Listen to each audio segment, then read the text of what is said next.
Hello everyone, so that big Switch 2 Direct just happened, and I'd love to hear your thoughts on the system, games that you saw. I know there are a few in there that are going to blow people away. I know some people are going to be incredibly excited for some individual titles.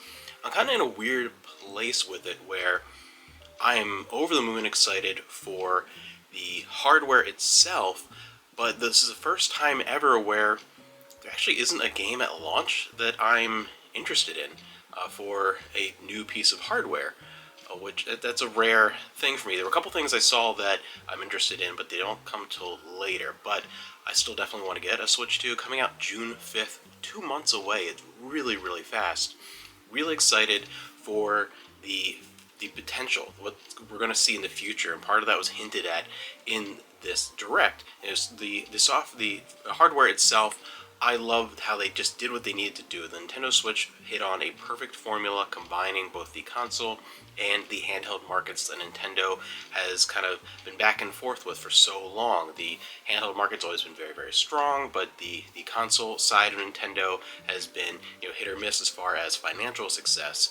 And this has just combined everything into be one of the most successful consoles of all time. So if it works, don't mess with it, just kind of improve it. And I love the new additions and the new possibilities of what they can do. I'm never going to use that chat feature. That's something that, whatever. But the actual system itself just being basically a more powerful Switch, a little bit bigger. I love, one of the things I really like is the redesign of the dock, the nice cooling fan, the design of everything, even little things like the stand.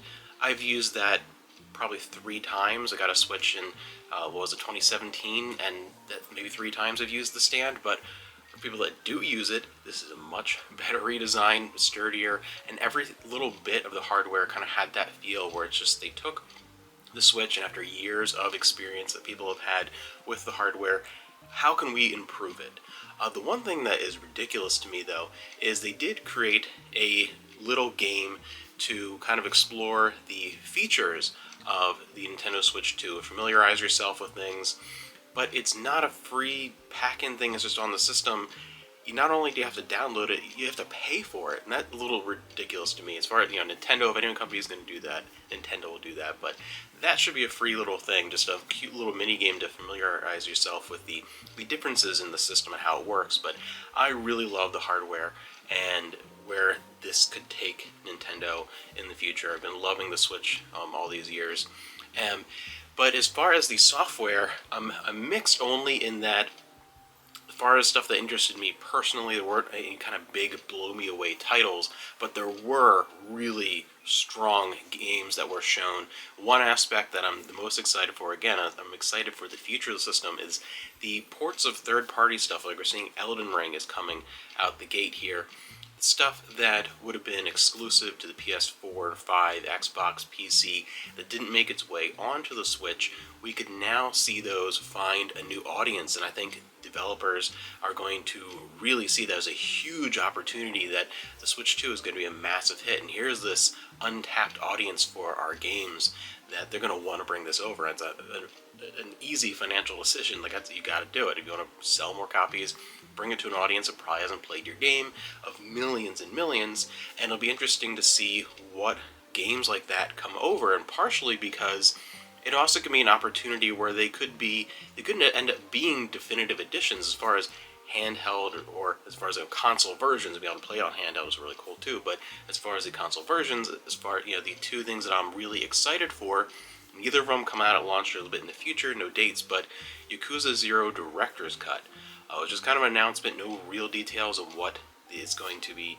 entailed in the Director's Cut version, but that's my favorite game in one of my favorite franchises. So Director's Cut, you have me there, and that's the kind of thing that would not have come to the original Switch, but coming over to the Switch 2. The Final Fantasy VII Remake Trilogy, you knew that was coming to the Switch 2. At some point, again, they just announced that Final Fantasy VII Remake, the integrated edition, so the PS5 version, will be coming to the Nintendo Switch 2. No window yet for release, but I think that's going to be well before the end of the year, and then probably 2026, we get the next chapter, we get Rebirth, and then likely a dual launch in 2027. I still think that's what they're going to do, or the third part be able to play on a Switch 2 as well. So that's the kind of stuff I'm really excited for. And then they showed a lot of really good Nintendo stuff, a lot of good first-party things. One of the things they ended with was the new Donkey Kong, a big Mario Odyssey kind of style looking Donkey Kong game. Not something for me personally, but I know if you're a fan of Donkey Kong games, that looks really, really good. A new Hyrule Warriors, and one that ties in directly to latest Zelda game, like lots of cool things like that. Of course, Mario Kart. They were really smart with this Mario Kart because how, after the massive seller the last one was from the Wii U to the Switch, how do you innovate in a way that isn't just the same thing with some new tracks? And they found a great way by pretty much just making SSX3 the Mario Kart. With all the connected courses, or having some free roam to get to the next courses, or having a mode where you just kind of race your way. It was down the mountain connecting all the courses in SSX3. The same kind of thing here with Mario Kart. I think it's a brilliant way of doing that. That's going to be, that launching with the system, that's going to be like a sales record breaking title. That's going to be crazy. It's probably going to be shortages of the Switch 2 and Mario Kart because there's just going to be so many copies sold of that. It's going to go nuts. So a lot of really cool stuff like that. If you're interested in, I don't do anything with digital gaming at all, but the GameCube titles that are coming to the Nintendo Switch Online and the possibilities of that. So that's really huge. There's a lot of really cool ideas of things coming in the future. One thing that I'm interested in, but they're going to milk this for so much. There are 3 types of games you can play on your Switch 2. Switch 2 titles, Switch 1 titles, compatible titles, which will probably be most games, and then enhanced editions, Switch 2 editions of some popular Switch 1 games. And that is going to be either, if you own the game already, you can pay for an upgrade for your Switch 2 using it digitally, or you can rebuy the game. And that's a good opportunity for them to resell a lot of games. There haven't been prices, but I think it's probably going to be $60, especially for like a Zelda. So like you just played Breath of the Wild or Tears of the Kingdom, whatever, buy it again for another $60. And that's something that those start doing well, which I think they potentially could, because you're going to get a combination of people rebuying it for the Switch 2 for the enhancements, and a new audience people buying it for the first time.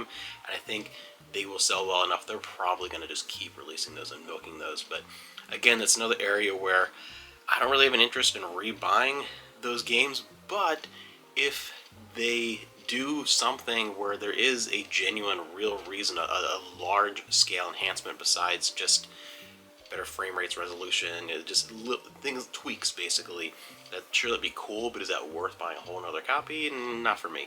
But we'll see. Again, that's another opportunity where they could, if they release, especially in the future, a much more enhanced edition, additional content or something, kind of a director's cut or whatever, it could be worth some games, rebuying. We'll see what they do with that idea, but man, they're going to milk that to death. So yeah, overall, it's one of those things where I'm really excited to get the system. We're definitely going to get it right away.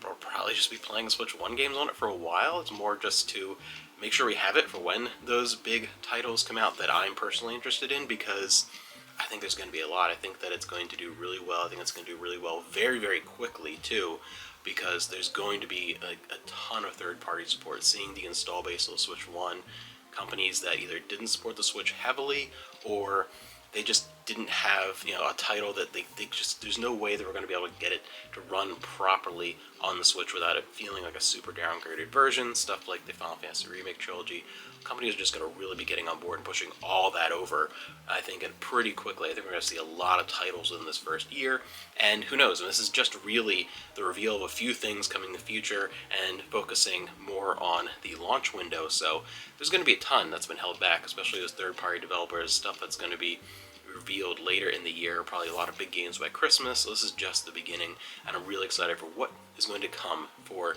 the Switch 2. But yeah, it's another weird idea where I might be picking it up, and I might not be picking up a game with it.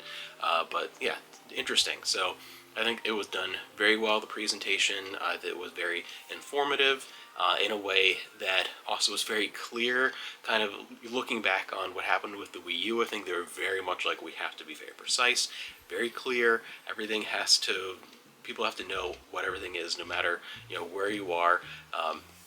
in the idea of being super into games or very casual. It doesn't matter. Every audience has to know what's going on equally with the Switch 2, and we have to release a variety of titles.